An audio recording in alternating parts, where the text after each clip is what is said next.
Frankenstein, the Bride of Frankenstein, other Frankensteins, and now we have Lisa Frankenstein. So we'll just add this one to the Frankenstein family, I guess.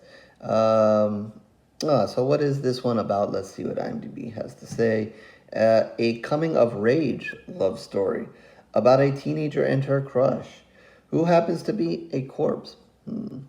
After a set of horrific circumstances bring him back to life, the two embark on a journey to find love, happiness, and a few missing body parts. All right.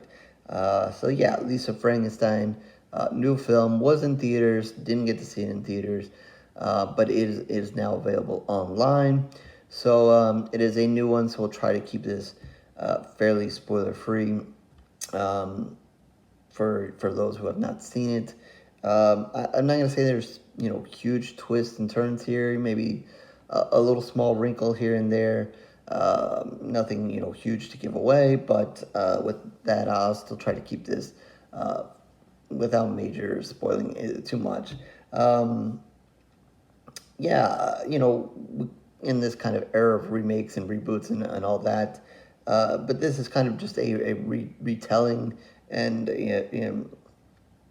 kind of based on kind of Frankenstein, but doesn't go over too much into it. It's not Lisa's not in a lab and trying to bring something back to life and recreating anything. Is more of a circumstantial kind of thing where something kind of happens and so forth. So you kind of always have that Frankenstein kind of thought in the background and so forth.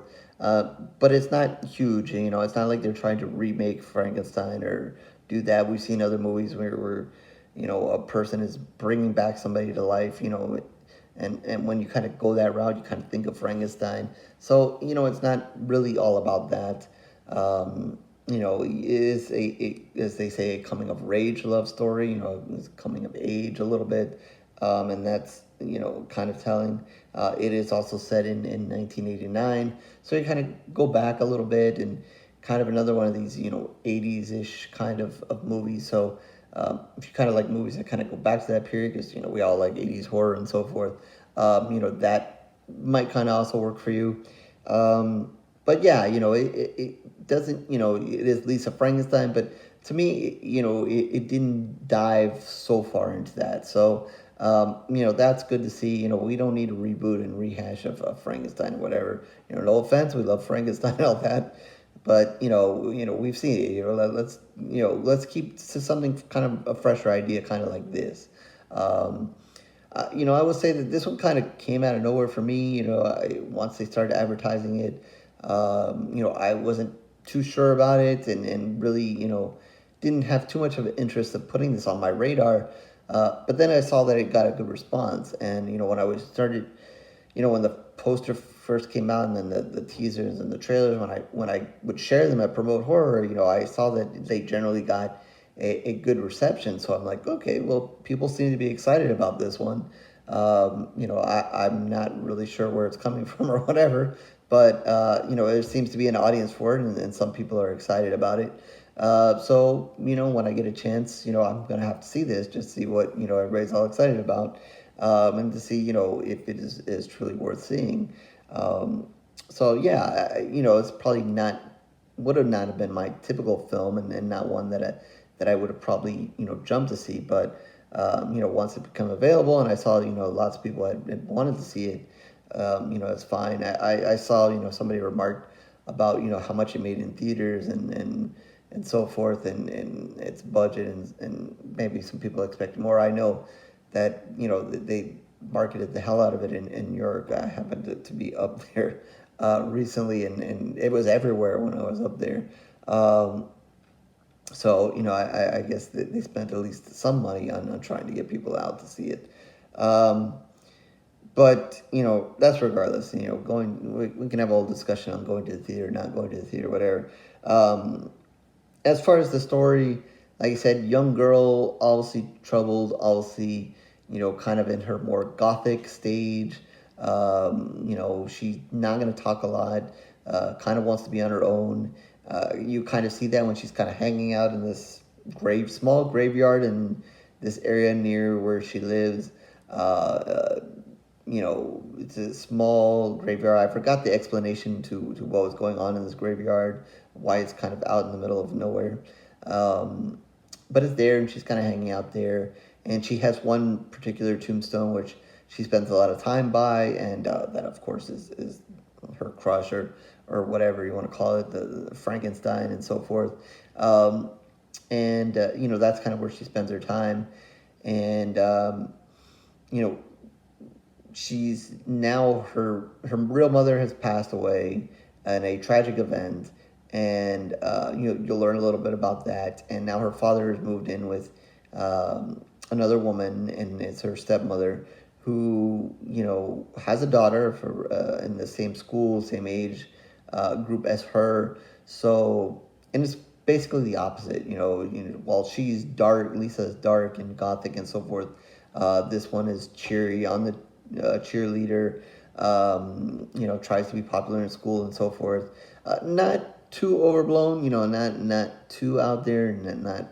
They could have gone further with that, but they didn't, which I enjoyed.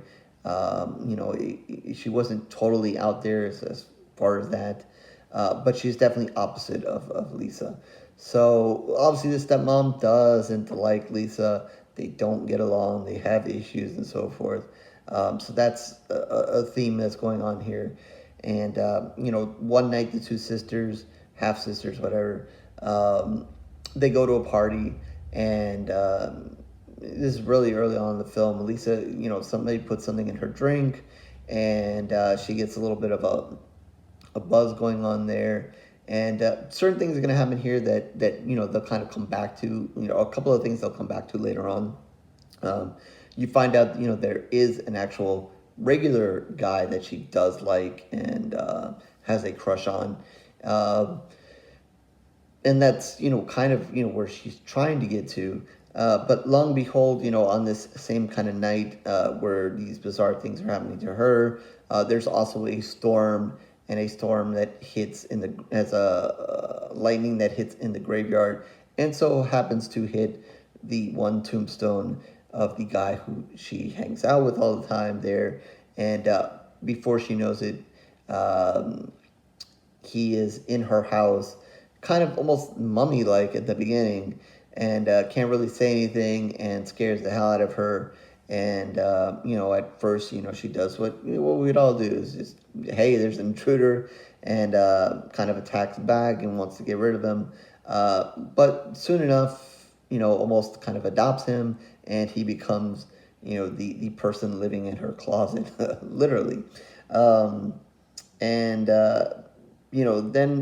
it's just her story coming of age, and him kind of coming out of being the corpse in the ground to being as much of a normal person as possible. Of course, she tells nobody about him, and we have it at that. As Lisa's going to make some changes, he's going to make some changes.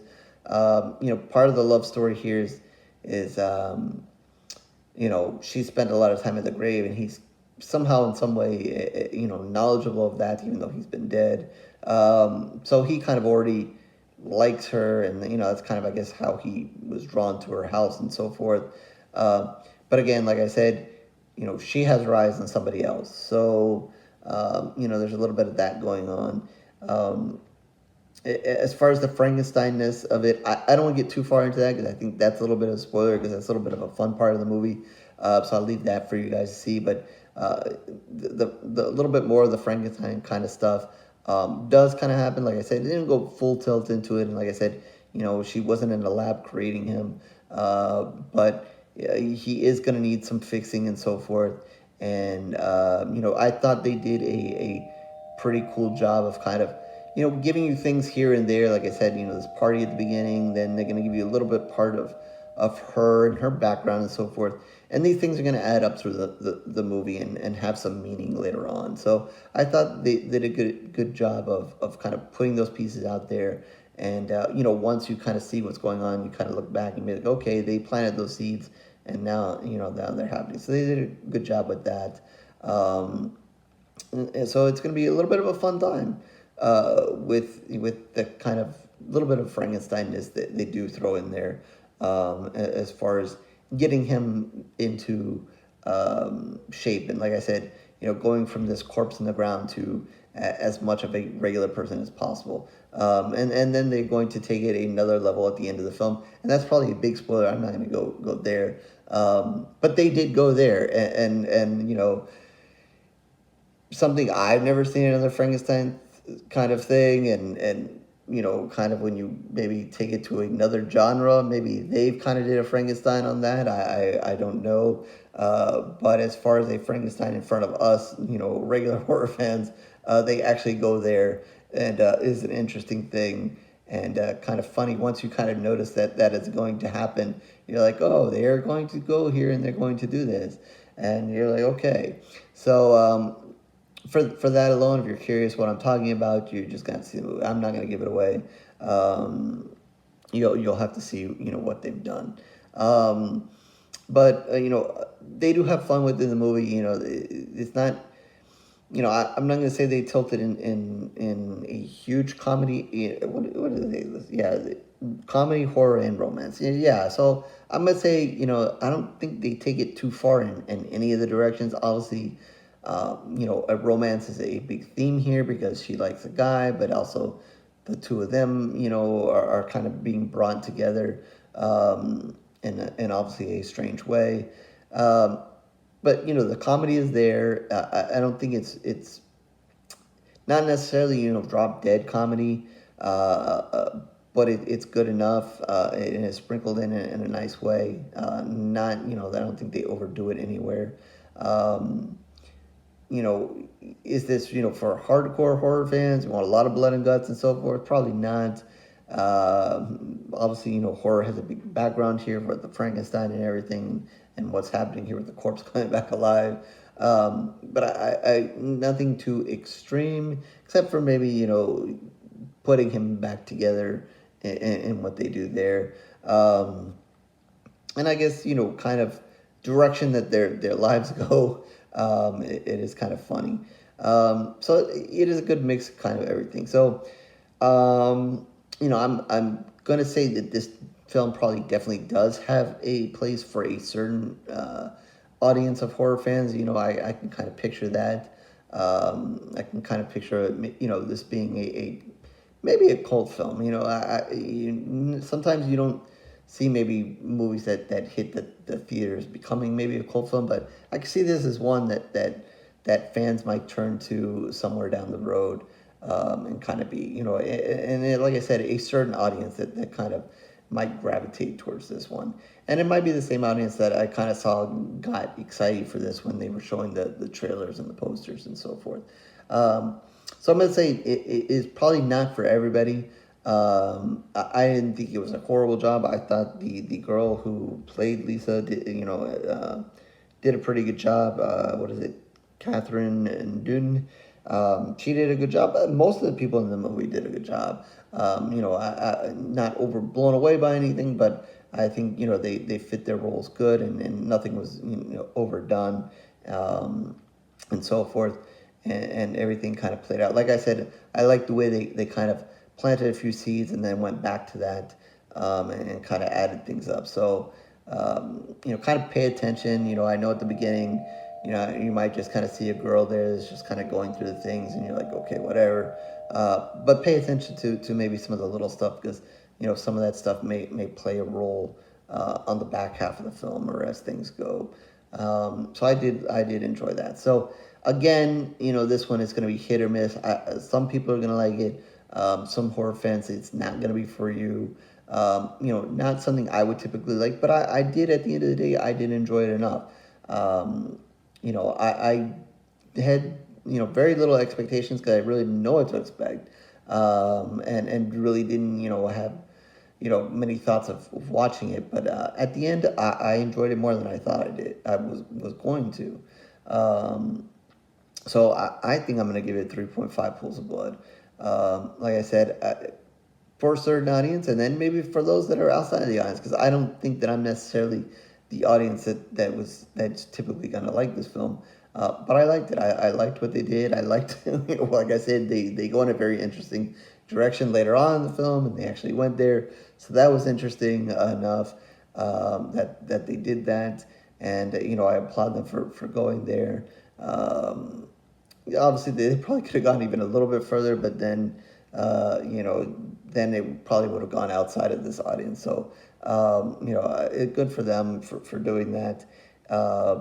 So yeah, so if you come to me and you say, I don't know why you like that, I hated that movie, I would understand it. You say, hey, I'm with you, I like that movie, I'm with you.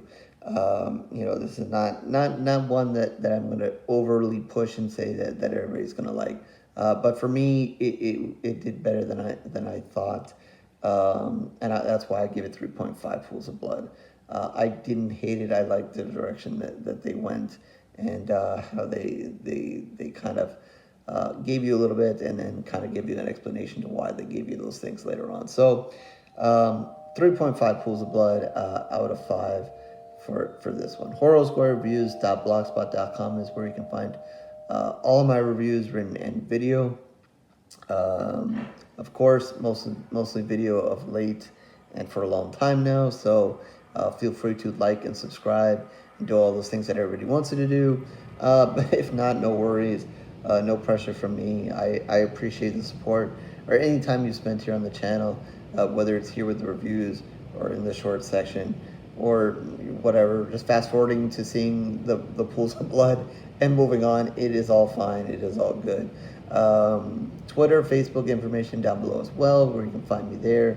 Also, always at Promote Horror. That information is down below as well. If you need me to review something or press releases or anything like that, there's links down below for all of that goodness there. And also in the comment section, once you see the film, please let me know if you liked it, didn't like it, if you liked where they eventually went or did not like where they eventually went. Feel free to put that in there. Like I said, again and again, it's not going to be for everybody. So don't hold it against me if you're like, oh, I gave it 3.5 pools of blood, I got to see this movie, and then you're like, oh, why did I watch this? Whatever. Or you can hate me. It's okay. We'll deal with it.